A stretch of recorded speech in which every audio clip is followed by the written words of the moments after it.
Hello everyone. आज के इस वीडियो लेक्चर में हम बात करेंगे जीवों में विविधता।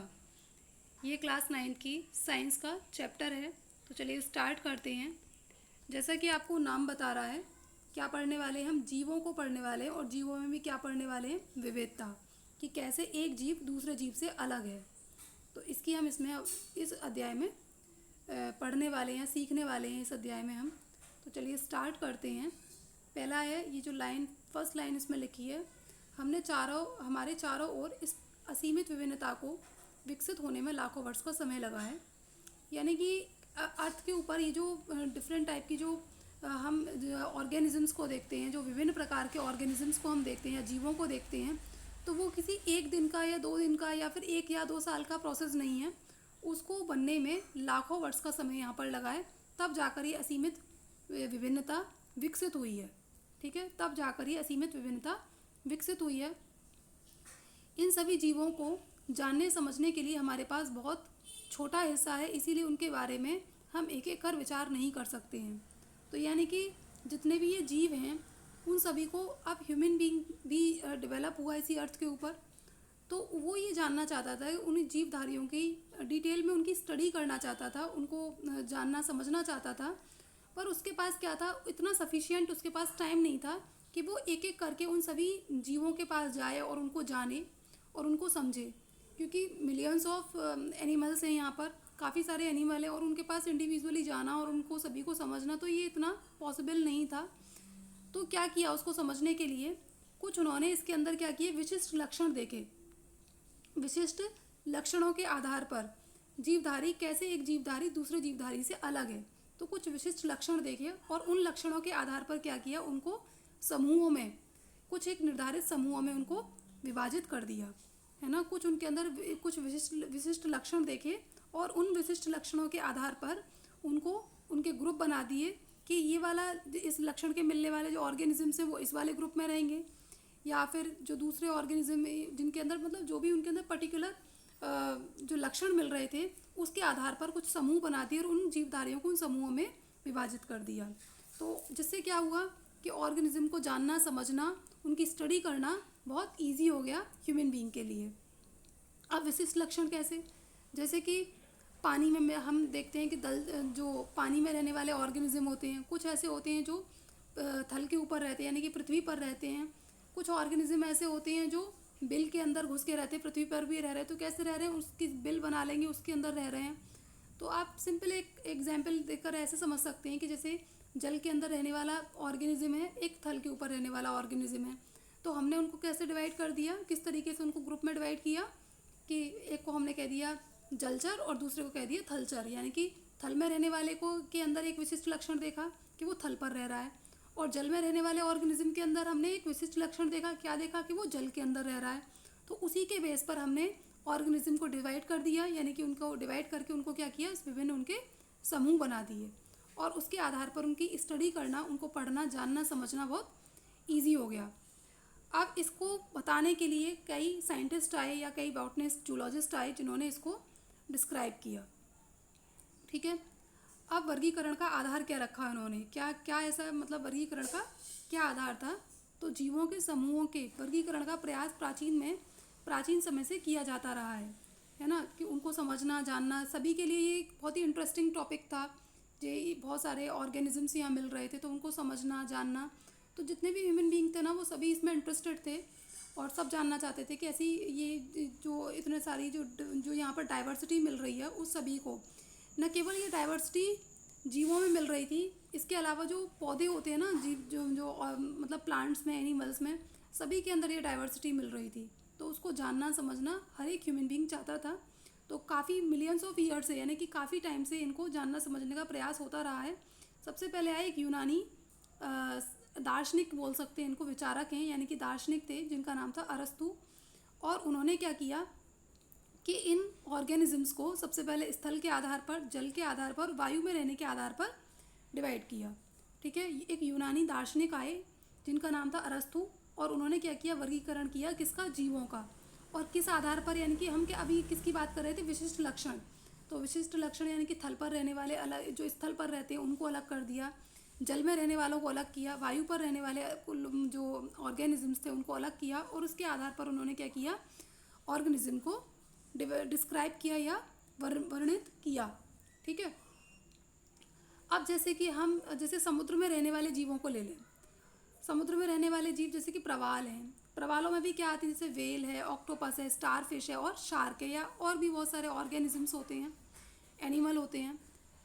तो वैसे तो अगर हम इन्हें मॉर्फोलॉजिकली देखें तो ये सब के सब ऑर्गेनिज्म, जैसे वेल है वो ऑक्टोपस से अलग है, जो स्टारफिश है वो शार्क से अलग है ना। अगर इनको मॉर्फोलॉजिकली, अगर हम इनकी वाय आकार की, अगर हम इन ऑर्गेनिजम्स की देखें तो ये एक दूसरे से बहुत अलग है, बिल्कुल अलग अलग हैं। लेकिन इनमें एक कॉमन फीचर क्या है, इनमें जो एक कॉमन फीचर है, यानी कि एक जो सामान्य लक्षण है इनके, इनमें जो एक सामान्य बात है वो ये है कि सब के सब किस में मिल रहे हैं, जल में मिल रहे हैं, यानी कि पानी के अंदर रहते हैं। ये अपनी लाइफ को किस में सर्वाइव कर रहे हैं, पानी के अंदर सर्वाइव कर रहे हैं।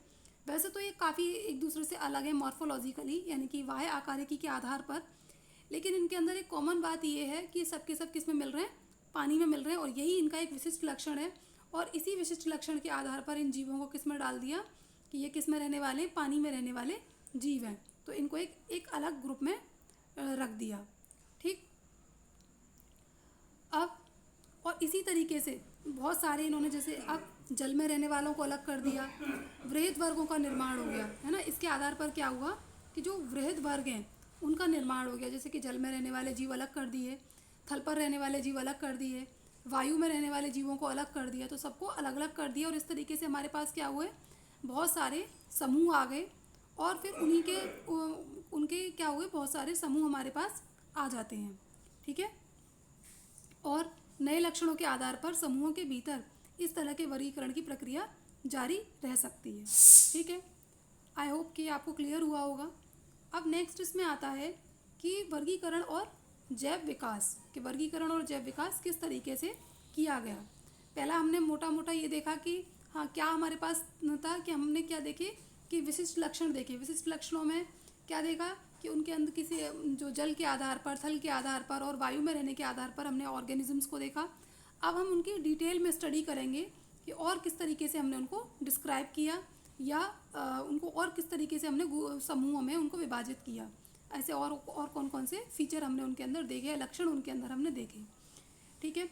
तो सभी जीवधारियों को उनके शारीरिक संरचना और कार्य के आधार पर पहचाना।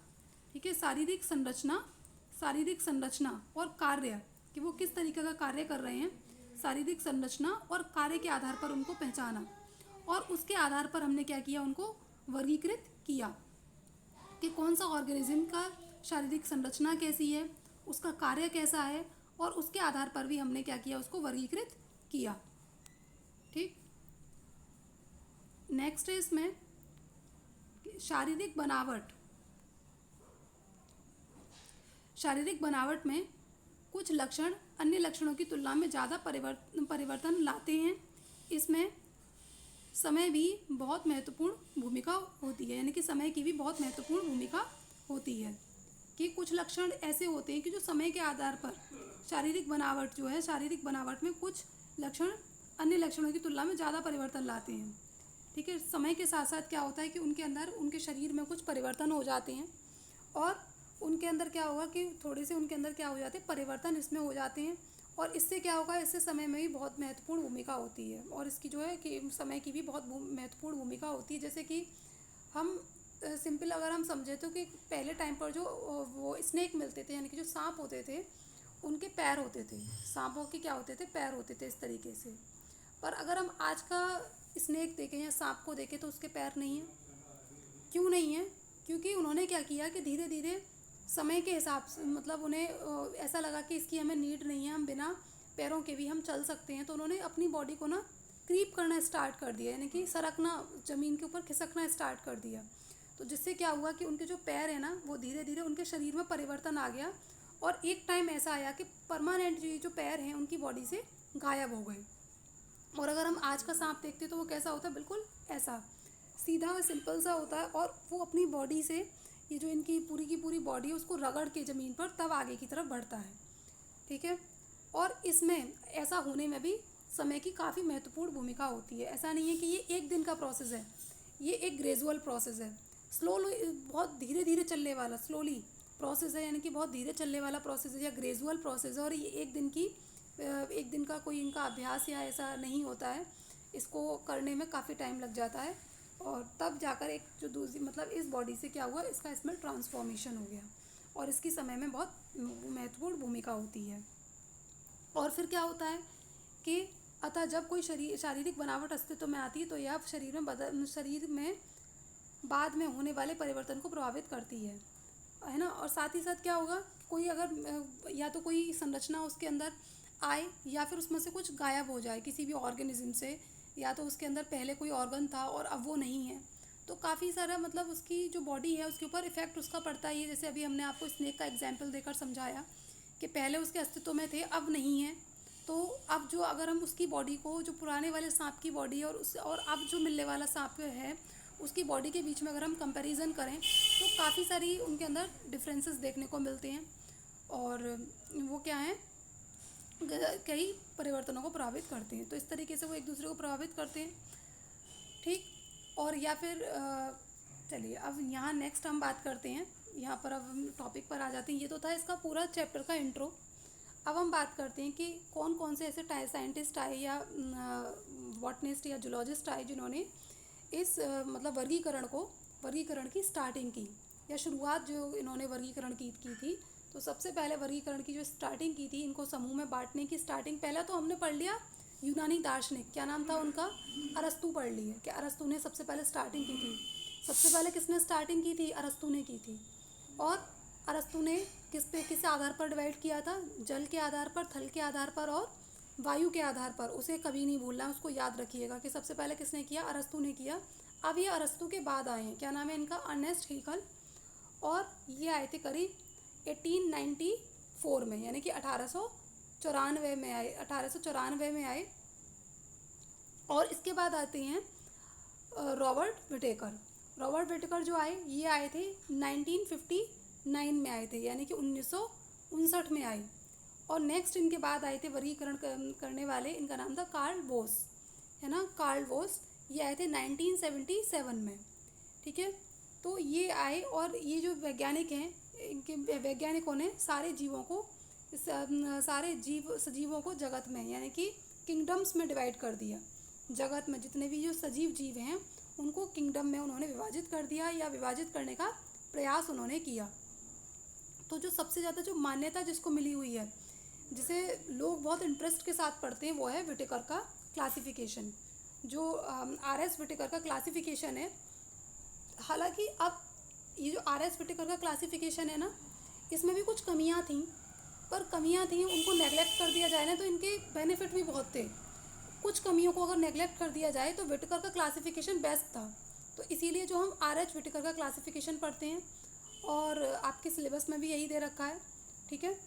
तो इन्होंने क्या किया कि जो ऑर्गेनिजम्स हैं उनको किस तरीके से डिवाइड किया, उन्होंने ऐसे डिवाइड किया, मोनेरा, प्रोटिस्टा, फंजाई, प्लांटी और एनिमेलिया, ठीक है। किस तरीके इन्होंने 5 ग्रुप में विभाजित किया था, 5 समूहों में जितने भी ऑर्गेनिजम्स हैं उन सभी को 5 समूहों में विभाजित किया। किसने किया, आर.एच. विटेकर ने, यानी कि रॉबर्ट विटेकर ने इनको 5 जगत में विभाजित किया, मोनेरा, प्रोटिस्टा, फंजाई, प्लांटी और एनिमेलिया, ठीक है। अब नेक्स्ट जो है इनके बाद वाला, जो जैसे मोनेरा, इनकी अब हम डिटेल स्टडी जो करेंगे वो नेक्स्ट वीडियो लेक्चर में करेंगे।